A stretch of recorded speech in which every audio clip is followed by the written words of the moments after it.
একদিকে বিয়ের রঙিন স্বপ্ন দেখছিলেন নতুন বর, আর অন্যদিকে তাকে এই পৃথিবী থেকে চিরতরে বিদায় করার জন্য প্রেমিকের সঙ্গে রেস্টুরেন্টে বসে ছক কষছিলেন হবু বউ। প্রথমে সাধারণ সড়ক দুর্ঘটনা মনে হলেও আসল সত্যটি সামনে আসতেই এখন তোলপাড় পুরো নেট দুনিয়া। ঘটনার আগের দিন ক্যাফেতে বসে প্রেমিকের হাত ধরে ওই তরুণী আলোচনার ভিডিও এখন সামাজিক যোগাযোগ মাধ্যমে ভাইরাল।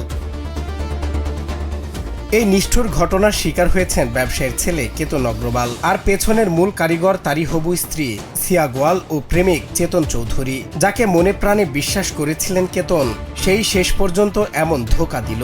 বিয়ের কথা বলে রাজস্থানের এক দুর্গে ঘুরতে নিয়ে যাওয়া এবং সেখানে প্রেমিকের সঙ্গে মিলে হবু স্বামীকে শেষ করে দেওয়া এই বড় প্রতারণার ঘটনা যেন পাথর করে দিয়েছে কেতনের পরিবারকে। এই হৃদয় বিদারক ঘটনাটি ঘটেছে ভারতের পুনেতে। একদিকে কেতনের পরিবারের সন্তান হারানো বুক ফাটা কান্না, অন্যদিকে ২০ বছরের হবু স্ত্রী সিয়া ও তার ২২ বছরের প্রেমিক চেতনের অন্ধকার জগৎ। তদন্তে সিয়ার একের পর এক মিথ্যা ধরা পড়ার পর যখন তাদের গোপন সম্পর্কের কথা সামনে আসে, তখনই প্রকাশ পায় এই কঠিন বাস্তবতা। একদিকে পবিত্র বিশ্বাস, আর অন্যদিকে লোভের এক ভয়ঙ্কর খেলা।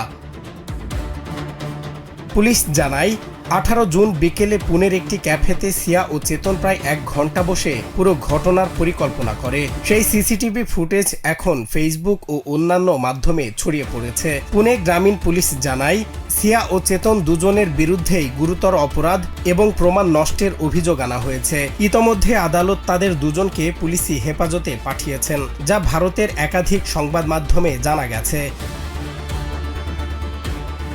ক্যাফের সেই ভিডিওটি ভাইরাল হতেই ইন্টারনেটে নিন্দার ঝড় ওঠে এবং সবাই এই অপরাধীদের কঠিন শাস্তির দাবি জানিয়েছেন।